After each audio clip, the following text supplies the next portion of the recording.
بسم اللہ الرحمن الرحیم۔ شروع کرتا ہوں اللہ کے پاک نام سے جو بہت بڑا مہربان نہایت رحم والا ہے۔ دوستوں، بہنوں، بھائیوں، بزرگوں، السلام علیکم ورحمۃ اللہ وبرکاتہ۔ تاریخ اسلام میں ہم حضرت خالد بن ولید کی داستان کی قسط نمبر 172 آپ کے سامنے بیان کر رہے ہیں۔ تو دوستو، حضرت عمر رضی اللہ تعالیٰ عنہ کا دور اسلام کی پوری تاریخ کا سنہرا دور تھا۔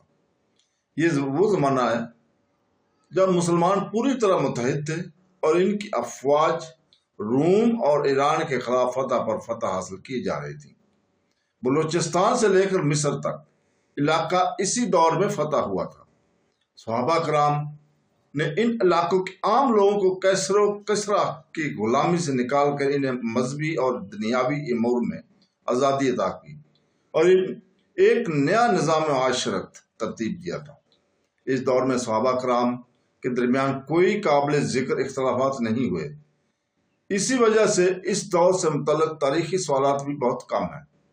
حضرت عمر رضی اللہ تعالیٰ عنہ نے منصب خلافت سنبھالتے ہی پہلا کام یہ کیا کہ خالد رضی اللہ تعالیٰ عنہ کو سپہ سالاری کے عہدے سے معزول کر کے ان کی جگہ ابو عبیدہ رضی اللہ تعالیٰ عنہ کو سپہ سالار مقرر کر فرمایا تھا۔ حضور پاک صلی اللہ علیہ وسلم نے انہیں سیف من سیوف اللہ یعنی اللہ کی تلواروں میں سے ایک تلوار قرار دیا تھا۔ صدیق اکبر رضی اللہ تعالیٰ عنہ کے دور میں انہوں نے عراق کا بیشتر حصہ فتح کر لیا تھا اور اب شام میں اپنی غیر معمولی جنگی حکمت عملی کے جوہر دکھا رہے تھے۔ مسلم تاریخ میں اگر فوجی جنرلوں کی رینکنگ کی جائے تو بلا شبہ حضرت خالد بن ولید اس میں پہلے نمبر پر ہوں گے۔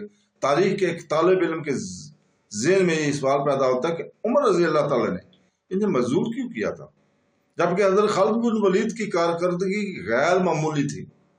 یہاں یہ واضح کر دینا ضروری ہے کہ حضرت عمر رضی اللہ تعالیٰ عنہ نے خالد کو معزول ہرگز نہیں کیا بلکہ انہیں سپہ سالار اعظم کی بجائے سیکنڈ ان کمانڈ بنا دیا۔ اس کی متعدد وجوہات تھی جن میں سب سے نمایاں یہ تھی کہ حضرت خالد بن ولید جنگوں میں اپنی غیر معمولی شجاعت کی وجہ سے بہت زیادہ خطرات مول لیا کرتے تھے۔ آپ نے فی الحقیقت خطروں میں کود پڑنے والے انسان تھے اور بسا اوقات تھوڑی سی فوج کے ساتھ دشمن پر پٹ پڑتے تھے اور اس سے شکست دے ڈالتے تھے۔ حضرت ابوبکر صدیق رضی اللہ تعالیٰ عنہ نے اپنی احتیاط کے باوجود اس معاملے میں حضرت خالد بن ولید کو ڈھیل دیتے تھے۔ اس کے برعکس حضرت عمر رضی اللہ تعالیٰ کی طبیعت محتاط تھی اور وہ مسلمانوں کو اندھا دھند خطروں میں ڈالنا پسند نہیں فرماتے تھے۔ یہی وجہ ہے کہ حضرت عمر رضی اللہ تعالیٰ نے خالد بن ولید کو امین الامت ابو عبیدہ رضی اللہ تعالیٰ عنہ کے متحد کر دیا تاکہ وہ اپنی غیر معمولی انتظامی صلاحیتوں کے سبب حضرت خالد بن ولید کو ضرورت سے زیادہ خطرات مول لینے سے روکیں اور ان کی جنگی صلاحیتوں کو بھرپور استعمال کریں۔ حضرت خالد بن ولید کافی عرصہ تک ابو عبیدہ رضی اللہ تعالیٰ کی کمان میں لڑتے رہے اور ابو عبیدہ رضی اللہ تعالیٰ عنہ تمام پلاننگ انہی کے مشورے سے کیا کرتے تھے اور یہ دونوں کمانڈر مل کر جنگی تیاری کیا کرتے تھے۔ تاہم اس پلان پر عمل درآمد حضرت خالد بن ولید کروایا کرتے تھے۔ 4 سال بعد حضرت عمر رضی اللہ تعالیٰ نے ان تمام جنگی خدمات کو چھوڑ کر مدینہ آنے کا حکم دے دیا۔ طبرہ نے اس سلسلے میں سیف بن عمر کی روایت نقل کی ہے جو کہ نہایت ہی ضعیف راوی ہے اور جھوٹی روایت کے لیے مشہور ہے۔ اس روایت سے یہ تاثر ملتا ہے کہ معاذ اللہ حضرت عمر رضی اللہ تعالیٰ خالد رضی اللہ تعالیٰ سے متعلق دل میں کینہ رکھتے تھے۔ خلافت سنبھالتے انہوں نے حضرت خالد بن ولید کو معزول کر کے مدینہ واپس بلا لیا، ان کی تذلیل کی اور ان کا آدھا مال لے کر بیت المال میں داخل فرما دیا۔ ان کا خیال تھا کہ حضرت خالد بن ولید نے معاذ اللہ مال غنیمت میں خیانت کی ہے۔ یہ ایک نہایت ہی ناقابل اعتماد اور ضعیف روایت ہے اور ان دنوں ان دونوں بزرگوں پر بہتان ہے۔ ہاں، ایسا ضرور ممکن ہے کہ حضرت خالد بن ولید سے مال غنیمت کے حصوں کی تقسیم میں کوئی غلطی ہو گئی ہو، کوئی غلطی سرزد ہو گئی ہو۔ عمر رضی اللہ تعالیٰ نے حساب کیا تو ان کی طرف کچھ رقم زائد نکلی جو حضرت عمر رضی اللہ تعالیٰ نے ان سے لے کر بیت المال میں داخل کر دی اور شام کے لوگوں کو تحریری طور پر لکھ کر بھیجی، جس میں حضرت خالد بن ولید کی معزولی کی وجوہات بیان کی۔ روایت یہ ہے کہ جب حضرت خالد بن ولید عمر کے پاس پہنچے، حضرت عمر رضی اللہ تعالیٰ کے پاس پہنچے تو ان سے شکایت کی اور کہا، میں نے آپ کی یہ شکایت مسلمانوں کے سامنے بھی بیان کی تھی، واللہ آپ نے مجھ سے اچھا سلوک نہیں کیا۔ حضرت عمر رضی اللہ تعالیٰ نے آپ فرمایا، میں یہ بتائیے کہ آپ کے پاس یہ دولت کہاں سے آئی؟ انہوں نے جواب دیا، مال غنیمت اور میرے مقررہ حصوں سے 60,000 سے زائد جو رقم ہو وہ آپ بیت المال کی ہے۔ اس پر عمر رضی اللہ تعالیٰ نے ان کے ساز و سامان کی قیمت لگائی تو ان کی طرف 20,000 نکلے۔ اس رقم کو انہوں نے بیت المال میں داخل کر دیا تو حضرت عمر رضی اللہ تعالیٰ نے فرمایا، خالد، واللہ آپ میرے نزدیک نہایت ہی معزز شخصیت ہے، میں آپ کو بہت پسند کرتا ہوں اور آج کے بعد آپ کو مجھ سے کوئی شکایت نہیں ہوگی۔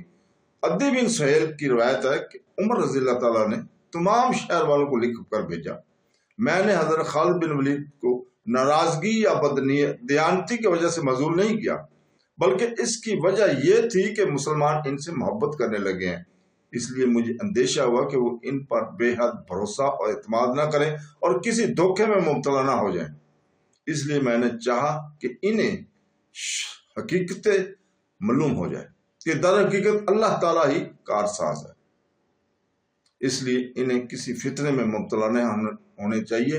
تبری دلچسپ بات یہ ہے، تبری فرماتا ہے کہ دلچسپ بات یہ ہے کہ یہ روایت بھی سیف بن عمر ہی نے روایت کی ہے اور ان صاحب کی دونوں روایتوں میں تضاد موجود ہے۔ ہمارے نزدیک یہ دوسری روایت ہی درست ہے۔ اس روایت سے حضرت خالد بن ولید کی معزولی کی ایک اور وجہ سامنے آتی ہے اور وہ یہ ہے کہ بعض مسلمانوں کے اندر یہ تصور پیدا ہو گیا تھا کہ جو فتویات ہو رہی ہیں وہ حضرت خالد بن ولید کی موجودگی کی وجہ سے ہیں، اس طرح سے ان میں شخصیت پرستی پیدا ہو جائے گی۔ اگلا مارکا ایک ہی ہفتے بعد آ گیا۔ حضرت ابو عبیدہ رضی اللہ تعالیٰ کو فوج کی کمان لیے ابھی ایک ہی ہفتہ گزرا تھا، انہیں اطلاع دی گئی کہ ایک اجنبی ان سے ملنے آیا، اپنے آپ کو عربی ظاہر کرتا ہے لیکن عیسائی ہے۔ حضرت ابو عبیدہ رضی اللہ تعالیٰ نے اسے بلا لیا، اجنبی تنہائی میں بات کرنا چاہتا تھا۔ ابو عبیدہ کو سب کو باہر نکال دیا، انہوں نے سب کو باہر نکال دیا، کیا مسلمان سلار اعلیٰ ایک عیسائی عرب پر اعتبار کرے گا؟ اس عیسائی نے کہا، اگر مال غنیمت کی ضرورت ہے تو ایک جگہ بتاتا ہوں، حملہ کریں اور مالا مال ہو جائیں، پہلے یہ بتا کہ تو ہم پر اتنی مہربانی کرنے کیوں آیا ہے؟ حضرت ابو عبیدہ نے پوچھا، رومی تیرے ہم مذہب ہیں تو انہیں کیوں نقصان پہنچا رہا ہے؟ اپنے وطن کی محبت کی خاطر، عیسائی نے جواب دیا، رومی میرے ہم مذہب تو ہیں لیکن زندہ عیسائیوں کو شیروں کے آگے رومیوں کے نے ہی ڈالا ہوتا، اور عیسیٰ علیہ السلام کو مصلوب کرنے والے رومی ہی تھے، میں ان کی شہنشاہی دیکھ رہا ہوں، یہ رعایا کو انسان نہیں سمجھتے، میں نے مفتوح علاقوں میں آپ کی حکومت بھی دیکھی، آپ رعایا کو انسانیت کا درجہ دیتے ہیں، میں رومیوں کے ظلم اور ستم کا شکار ہوں، میرے دل میں صرف اپنا ہی نہیں پوری انسانیت کا درد ہے، میں مسلمان نہیں لیکن میں یہ تو فخر سے کہہ سکتا ہوں کہ میں عربی ہوں اور عرب کے لوگ اچھے ہوتے ہیں۔ اس عیسائی عرب نے حضرت ابو عبیدہ رضی اللہ تعالیٰ کو بہت متاثر کر لیا۔ ابو عبیدہ رضی اللہ تعالیٰ نے اس سے پوچھا کہ وہ کون سی جگہ بتا رہا ہے جہاں حملہ کرنا ہے؟ ابو الاقدس عیسائی عرب نے جواب دیا، اور یہ بتا کر کے یہ مقام ابو الاقدس کتنی دور اور کہاں ہے؟ ابو عبیدہ رضی اللہ تعالیٰ کو بتایا گیا کہ وہ 3 دنوں بعد وہاں ایک میلہ شروع ہونے والا ہے، اس میں دور دور کے تاجر بیچنے کے لیے مال لائیں گے، بڑی قیمتی اشیاء کی دکانیں لگیں گی، بڑے دولت مند خریدار آئیں گے، اگر آپ کو مال غنیمت چاہیے تو چھوٹا سا ایک دستہ بھیج کر سارے میلے کا مال سمیٹ لیں۔ کیا اس میلے کی حفاظت کے لیے رومی فوج کا کوئی دستہ وہاں ہے؟ ابو عبیدہ رضی اللہ تعالیٰ نے پوچھا، نہیں ہوگا۔ عیسائی عرب نے جواب دیا، میں یہ جانتا ہوں کہ بحیرہ روم کے ساحلی شہر طرابلس میں رومی فوج موجود ہے، وہاں سے فوج اتنی جلدی ابو الاقدس نہیں پہنچ سکتی، آپ کے لیے میدان صاحب ہے۔ وہ جانے کے لیے اٹھ کھڑا ہوا، کہنے لگا، مجھے زیادہ دیر یہاں نہیں رکنا چاہیے، وہ چلا گیا۔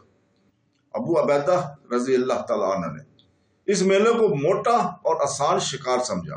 انہوں نے اپنے مشیر سلاروں کو بلایا، جن میں حضرت خالد بن ولید بھی شامل تھے۔ ابو عبیدہ رضی اللہ تعالیٰ نے انہیں تفصیل سے بتایا کہ عیسائی عرب انہیں کیا بتا کر گیا ہے، یہ مال غنیمت ہاتھ سے جانا نہیں چاہیے۔ ابو عبیدہ نے کہا، ابو القدس دشمن کا علاقہ اور اس دشمن کے ساتھ ہماری جنگ ہے، جنگ کی صورت میں میلے پر ہمارا چھاپا جائز ہے، اس سے رومیوں پر ہماری دھاک بیٹھ جائے گی۔ حضرت ابو عبیدہ نے باری باری سب کو دیکھا اور کہنے لگے، تم میں کون اس چھاپا مار کاروائی کے لیے جانا چاہتا ہے؟ ابو عبیدہ رضی اللہ تعالیٰ کی نظریں حضرت خالد بن ولید کے چہرے پر ٹھہر گئیں۔ نظریں حضرت خالد بن ولید پر جما لینے کا مطلب یہی تھا کہ حضرت خالد بن ولید رضی اللہ تعالیٰ عنہ اپنے آپ کو اس چھاپا کے لیے پیش کریں۔ لیکن حضرت خالد بن ولید نے اس طرح خاموش بیٹھے رہنے اور اسی طرح بیٹھے رہے خاموش، جیسے اس کام کے لیے ساتھ ان کو کوئی تعلق ہی نہ ہو۔ ظاہر ہے حضرت ابو عبیدہ رضی اللہ تعالیٰ کو حضرت خالد بن ولید کی خاموشی اور بے روحی سے بہت مایوسی ہوگی۔ انہیں یہ خیال بھی آیا ہوگا کہ حضرت خالد بن ولید کا یہ رویہ ان کے معزولی کا رد عمل ہے۔ وہاں ایک نوجوان بھی موجود تھا، انہی میں اس کے چہرے پر داڑھی ابھی بھی آئی تھی۔ میں جاؤں گا، یہ نوجوان بول اٹھا۔ یہ فیصلہ سلار اعلیٰ کریں گے کہ میرے ساتھ کتنی نفری ہوگی۔ کیا تو ابھی کم سن نہیں ابن جعفر؟ ابو عبیدہ رضی اللہ تعالیٰ نے کہا، اور ایک بار پھر حضرت خالد بن ولید کی طرف دیکھا، مگر حضرت خالد بن ولید لا تعلق ہی بیٹھے ہوئے تھے اور بیٹھے ہوئی رہے۔ امین الامت نوجوان نے جواب دیا، میں مدینہ سے آیا ہی کیوں ہوں، میں کچھ کر کے دکھانا چاہتا ہوں۔ کیا میرے بزرگ بھول گئے ہیں کہ میرے سر پر اپنے شہید باپ کا قرض ہے؟